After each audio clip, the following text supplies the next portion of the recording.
সচিবালয়ে গত রাতে ভয়াবহ আগুন লাগছে মধ্যরাতে। এই ভিডিও যখন রেকর্ড করা হয় তখন এলজিআরডির ৭ম তলা এবং ৮ম তলায় রোডস অ্যান্ড হাইওয়েজের যে মন্ত্রণালয় সেইখানে আগুন লাগছে। মাঝখানে একজন দমকল কর্মীকে ট্রাক চাপা দিচ্ছে, মারা গেছে শুনলাম। ঠিক কেন লাগলো এটা বলা মুশকিল। আগুনের দুর্ঘটনা অনেক উন্নত দেশেও হয়, কিন্তু সচিবালয়ের মতো গুরুত্বপূর্ণ স্থাপনায় এইভাবে ভয়াবহ আগুন লাগার ঘটনা কোনো সাধারণ ঘটনা না। এখনো পর্যন্ত আগুন নিয়ন্ত্রণে আনা যায়নি। আমরা নজরে রাখতেছি কোনো ভিন্ন উদ্দেশ্য নিয়ে আগুন লাগানো হয়েছে কিনা তা আমরা জানতে পারবো। কি কি ক্ষতিগ্রস্ত হয়েছে সেইটা দেখা, বিশেষ কইরা অর্থ পাচার বা দুর্নীতির ফাইল বা বিডিআর হত্যাকাণ্ড সংক্রান্ত ফাইলগুলা ক্ষতিগ্রস্ত হয়েছে কিনা তা আমরা জানতে পারবো। সাধারণত সকল গুরুত্বপূর্ণ নথির একাধিক কপি থাকে। অনেকে মনে করতেছেন যে সচিবালয়ে আগুন লাগায় সব নথি নষ্ট করে দেওয়া যাবে, তা সম্ভবত ঠিক না, সম্ভাবনা কম। আমি সরকারকে দ্রুততার সাথে জাতিকে জানাইতে বলবো কি কি নথি ক্ষতিগ্রস্ত হয়েছে, কি কি নথি পুনরুদ্ধার করা যাবে, কি কি নথি একেবারেই পুনরুদ্ধার করা যাবে না, কত সম্পদের ক্ষতি হয়েছে, এটা নিয়ে একটা সুস্পষ্ট ঘোষণা জাতিকে দিতে হবে খুব শীঘ্রই। হাসিনার দোসরদেরকে সচিবালয়ে ভালো ভালো পোস্টে রাখলে এরকম আগুন লাগবেই। 2 দিন পর প্রধান উপদেষ্টার কার্যালয়ে যে আগুন লাগবে না তার কোনো নিশ্চয়তা নাই। যাই হোক, আসেন আজকাল আলাপে আসি। এই জিনিসটা দেখছেন আপনারা সকলে যে বঞ্চিত 764 কর্মকর্তাকে ভূত অপেক্ষা পদোন্নতি দিচ্ছে সরকার। 119 জনকে সচিব, 41 জনকে গ্রেড 1 মানে সচিবের সমান বেতন গ্রেড, 528 জনকে অতিরিক্ত সচিব, 72 জনকে যুগ্ম সচিব এবং 4 জনকে উপসচিব পদে পদোন্নতি দেওয়া হবে। এবং এই ভূতাপেক্ষা পদোন্নতি এটা বাস্তবায়নে বকেয়া বেতন, আনুতোষিক এবং পেনশন বাবদ এককালীন 42 কোটি টাকা এবং পরবর্তীকালে পেনশন বাবদ বার্ষিক 13 কোটি টাকা বরাদ্দ করার কথা বলা হয়েছে। প্রত্যেক বছর 13 কোটি টাকা করে বরাদ্দ লাগবে অ্যাডিশনাল। এই সময় তো 42 কোটি লাগবেই, এরপরে প্রত্যেক বছর 13 কোটি টাকা এগুলোকে পাওয়ার জন্য লাগবে।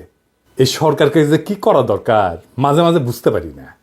মাঝে মাঝে কথা বলেও আমাদের সাথে, শোনেও কথা। এই যে বিডিআর কমিশন নিয়ে রিকমেন্ডেশন চাইছিল, দিছিলাম, শুনছে, কিন্তু এইটা যে করলেন প্রশাসন নিয়ে আলাপ করেছিলেন কারোর সাথে, কারণ মতামত নিছিলেন? নেন নাই, আমি শিওর। মতামত নেওয়াটা এই কারণে জরুরি না যে আমারে বা কাউরে গুরুত্ব দিতে হবে, জি না। কারণটা হচ্ছে আপনারা তো সামলাইতে পারেন না, পারতেছেন না। এই দেখেন, আজ এই আন্দোলন করে তো কাল আরেকজন আন্দোলন করে, পাল্লায় যেমন ব্যাং মাপা যায় না, ঠিক তেমনি আপনি আমলাগেরে সামলাইতে পারতেছেন না। পারতেছেন না কারণ কেমনে সামলাইতে হবে এটাই জানেন না আপনারা। আমি বঞ্চিত, এটা তো কোনো কোয়ালিফিকেশন হইতে পারে না। কোন আক্কেলে আপনারা এইসব আমলাদের এই সমস্ত দাবি মানতেছেন? কোন আক্কেলে এই দুঃসময়ে আপনি 42 কোটি টাকার বরাদ্দ দিতেছেন এইগুলোর জন্য? এই আমলাতন্ত্রের কোনো নৈতিক অধিকার আছে বিপ্লবোত্তর সরকারের কাছে কিছু চাওয়ার? বিন্দুমাত্র অধিকার নাই। এই কথা বলতে পারেন না কেন আপনারা? এই ব্যুরোক্রেসি হাসিনার টিকায় রাখছে না? হাসিনার নির্বাচন এরা করছে না? 2014 নির্বাচন, 2018 নির্বাচন, এমনকি 2024 নির্বাচনে যারা ডিসি ছিল, যারা ইউএনও ছিল, যারা এসপি ছিল, তারা আছে না? পুরা ব্যুরোক্রেসির পাশায় লাথি দিয়ে বের করে দিলে কি সমস্যা হইতো? কিছু হইতো না। আওয়ামী লীগের আন্দোলনে জনতার মঞ্চ কইরা মহিউদ্দিন খান আলমগীরের নেতৃত্বে নামে আসছিল না আমলারা, করেছিল না জনতার মঞ্চ। কামটা ভালো হয়েছিল না খারাপ হয়েছিল সেটা ভিন্ন আলাপ, কিন্তু নাম ছিল তো আওয়ামী লীগের লোকেরা। এই যে আমলারা বঞ্চিত বঞ্চিত করিচ্ছে, এর নাম ছিল বঞ্চিত। গল্প নিয়ে আসিছেন এখন, তাই না? সেজন্য আপনাদের কম্পেনসেট করতে হবে। ভালো আবদার তো। এই হাসিনার আমলে গুম হয়েছে কতজন, জেলে পড়ছে কতজন, আয়না ঘরে ছিল কতজন, পঙ্গু হয়েছে কতজন, বাড়ি ঘর গেছে কতজনের, সম্পদ গেছে কতজনের, জীবন গেছে কতজনের, দেশ ছাড়া হয়েছে কতজন আমার মতো। কারে কম্পেনসেট করছেন? এদের কম্পেনসেশন কে করবে? কোন আক্কেলে কম্পেনসেশন চাইতেছেন আপনারা?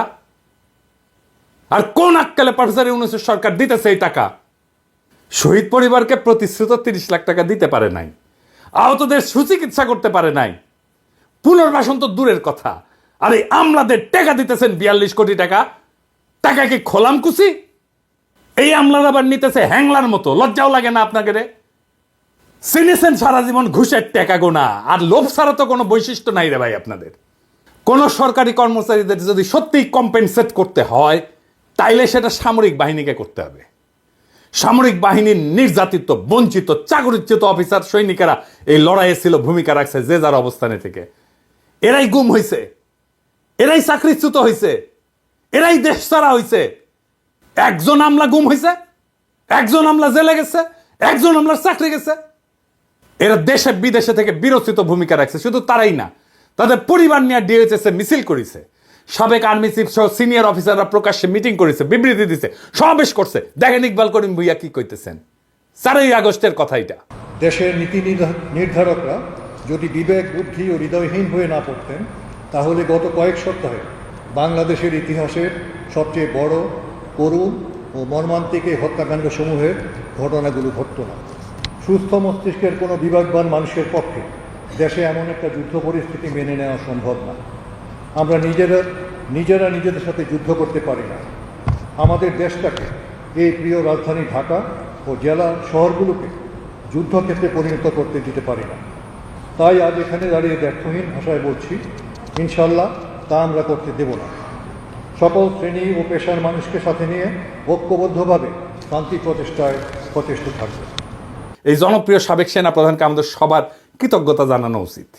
উনি সাহসের সাথে দাঁড়ানোর জন্য এই পরদিন সেনাবাহিনীর জুনিয়র অফিসার আর সৈনিকেরা ছাত্র জনতার উপরে গুলি চালাইতে অস্বীকার করে।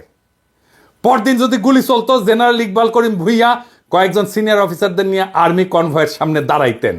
এই পরিকল্পনা ওনাদের ছিল। আমি 4 তারিখ রাতে এটা জানাইছিলাম প্রফেসর ইউনুসকে, যে স্যার কালকে আর্মি গুলি চালাইতে পারবে না, জেনারেল ভুইয়া সর্বশক্তি দিয়ে ঠেকাই দিবেন। এটা প্রফেসর ইউনুস জানতেন। অথচ এই বীরকে আমরা সামান্যতম সম্মান জানাইলাম না। সামরিক বাহিনীর অফিসার যারা বঞ্চিত হয়েছে, নির্যাতিত হয়েছে, নিপীড়িত হয়েছে, তাদের কাউকে অ্যাকনলেজ করলাম না, কাউরে না। প্রফেসর ইউনুসের টাইম হয় সোহেল তাজরের ডাইকা কথা বলার, টাইম হয় না জেনারেল ইকবাল করিম ভুইয়াকে ডাইকা ওনারা ধন্যবাদ দেওয়ার, টাইম হয় না। টাইম হয় না বিডিআর বিদ্রোহে যে সমস্ত সেনা অফিসারদের প্রতিবাদ করার জন্য চাকরি গেছিল তাদেরকে ডাইকায় না কথা বলার। ইকবাল করিম ভুইয়ার সার্ভিস, ওনার ইমেজকে, ওনার সামর্থ্যকে দেশের কাজে লাগানোর কথা মনে হয় না। ইকবাল করিম ভুইয়া আপনার পাশে দাঁড়াইলে ওয়াকার সাহেবের ইন্ডিয়ান ফরেন সেক্রেটারি শিডিউল ছাড়া মিটিং করতে পারতো না। মুজিব বলছিল না যে তিনি আমার কথা রাখলেন না, তিনি রাখলেন ভুট্টো সাহেবের কথা। আপনার আশেপাশে তো সব ভুট্টো সাহেবদের বসায় রাখছেন প্রফেসর ইউনুস। কার কেমন দক্ষতা দেখতেছেন তো, আপনি দেখতেছেন তো, জাতীয় দেখতেছে, কাদেরকে নিয়ে এসে বসাইছেন। না আছে রাজনৈতিক ক্ষমতা, না আছে পাবলিককে মোবিলাইজ করার ক্ষমতা, না আছে লিডারশিপ স্কিল, না বলতে পারে কথা, না আছে জনপ্রিয়তা, না আছে মেধা, না আছে রাষ্ট্র চালানোর জন্য ন্যূনতম যোগ্যতা এবং দক্ষতা। তাও এগুলোর আশেপাশে রাখিছেন কেন? এই আমলাগুলোর একদিন দাবরানি দিলে দ্বিতীয় দিন দাবি দেওয়া নিয়ে আসতো না। কিন্তু দাবরানি দেওয়ার সেই মানুষটা নাই আপনার পাশে। কি কইয়া দাবরানি দিতে হবে সেটাও জানেন না। ওদের এই আর্গুমেন্ট দেওয়ার কেউ নাই যে বলবে তোমাদের বিন্দুমাত্র নৈতিক অধিকার নাই বঞ্চিত বলে দাবি করে নিজের বৈষয়িক লোভকে চরিতার্থ করার।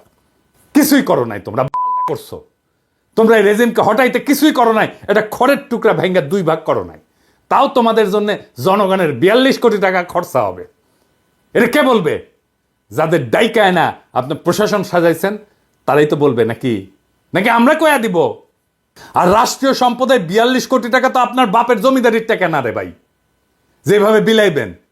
মুক্তিযুদ্ধের পরে ঠিক একই জিনিস হয়েছিল, কে কিভাবে কোনটা দখল করবে তার প্রতিযোগিতা। ফলাফল তো আমরা দেখেছি, তাই না? এরকম একটা ল্যাংরা খোড়া রাষ্ট্র পাইছি। এইরকম একটা বিপ্লব হইলে এত মানুষ রক্ত দিল, এত ছাত্র রক্ত দিল। আপনি নিজেই বলছেন ছাত্ররা আপনাদের ক্ষমতায় বসেছে। কি করতেছেন তাইলে? হাসিনা শাসনের বেনিফিশিয়ারিরা কে কিভাবে কোথায় জায়গা করে নেওয়ার চেষ্টা করতেছে আমরা দেখতেছি, সব দেখতেছি। হাসিনা সরকারের বেনিফিশিয়ারিদের সাবধান করে দিয়ে বলতে চাই, করে কমে খাইতেছেন এমনি খান। রাষ্ট্রের রিসোর্স, রাষ্ট্রের গুরুত্বপূর্ণ ব্যক্তিদের আশেপাশে যাইবেন না, কোনো আলগা সুবিধা নেওয়ার চেষ্টা করবেন না। আপনাদের তো ভদ্রভাবে বললে বুঝেন না, শুনেন না।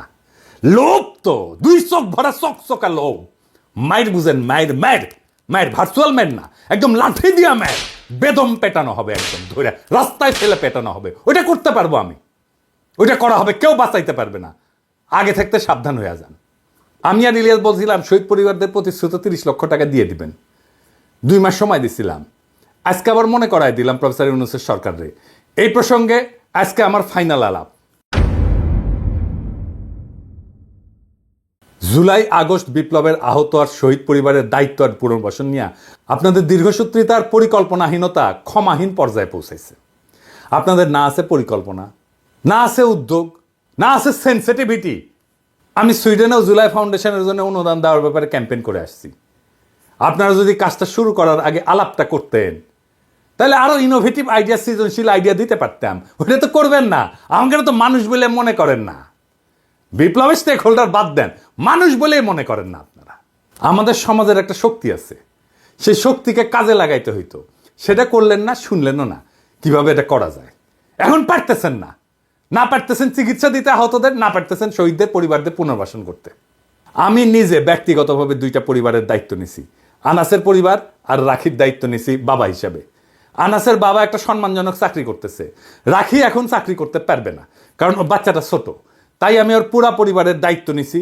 রাখি আগের বাসায় আছে, বাসা ছাড়তে হয় নাই, টাকার অভাবে ওর গয়না বন্ধক দিয়া টাকা ধার করছিল 3.5 লাখ টাকা, সেটা ছাড়াই আনছে ও টাকাটা শোধ দিয়া। ওর পরিবারের সকল খরচ আর সন্তানের লেখাপড়ার দায়িত্ব আমার। খোদা তাআলা আমার সামর্থ্য দিছে, চাইলে আমি আরও শহীদ পরিবারের দায়িত্ব নিতে পারবো, আমি নিবও সেটা। রাখির জীবন যেন নিশ্চিন্ত আর নির্বিঘ্নে কাটে, তার জন্য সব কিছু করবো, যা যা করার দরকার করবো, যার যার দায়িত্ব নেব, প্রত্যেকটা পরিবারের আমি সব কিছু করবো। রাখির সাথে কথা হইলে দেখেন সে কত নিশ্চিন্ত থাকে, নির্বিঘ্ন থাকে ইদানিং। আমার মতো 1 লাখ পিনাকি আছে, আরো বেশি আছে বাংলাদেশে আছে, যারা রাখিদের আনাজদের পরিবারের দায়িত্ব নিতে চায়, আন্তরিকভাবে চায় এবং নেবেও তারা। তাদের শক্তিকে কাজে লাগাইতে পারতেন। এই যে মডেল আমি দিলাম রাখিরে নিয়া, আনাসরে নিয়া, এটাই হয়তো আমাদের জুলাই শহীদ পরিবার আর আহতদের পুনর্বাসনের সবচেয়ে সাস্টেনেবল মডেল। আর এই মডেল তো আমার না, প্রফেসর ইউনূসের দেখানোর কথা ছিল, ঠিক কিনা? প্রফেসর ইউনূস একটা শহীদ পরিবারকে নিজের কাছে রাখতে পারতেন না? চাকরি দিতে পারতেন না? দায়িত্ব নিতে পারতেন না? অবশ্যই পারতেন, ব্যক্তিগত সামর্থ্য পারতেন। ওনার নিজের প্রতিষ্ঠান আছে না, ইউনূস সেন্টার আছে না? একটা পরিবারের দায়িত্ব নিতে পারে না? নিছে? নাই। ওনার উপদেষ্টারা পারেন না প্রত্যেকে একজন করে পরিবারের দায়িত্ব নিতে, আহত বা শহীদ পরিবারের? একটা আহত বা শহীদ পরিবারের দায়িত্ব নিতে ওনাদের সমস্যা কি? উনি যাদের যাদের ডেকে চাকরি টাকরি দিয়েছেন, পত্তর দিচ্ছেন, মন্ত্রী বিশেষ সহকারী বানাইছেন, ওদের দিতে পারে না? তারা একজন করে দায়িত্ব নিতে পারতো না? দেখতেন সামাজিক উদ্দীপনা তৈরি হতো সারা দেশ জুড়ে শহীদ আর আহত পরিবারের দায়িত্ব নেওয়ার। ঢাকা শহরে কত মুরব্বী বাচ্চা কাচ্চা বিদেশে থাকে, একা থাকেন, বিশাল বড় বাড়ি ফাঁকা পড়ে থাকে। রাখির মতো একটা মেয়ে আর রাখির মেয়ের মতো একটা নাতি পেলে ওনাদের জীবনটা আনন্দময় হইতো। রাখির মতো শহীদের স্ত্রীকে নিজের কাছে সন্তানের মতো আগলায় রাখতেন। এরকম অসংখ্য পরিবার পাওয়া যাবে যারা এই কাজ আনন্দের সাথে করতেন। শুধু সামর্থ্যবানেরা, এমনকি নিম্নবিত্তরাও এই কাজ করতে আগে আসতো।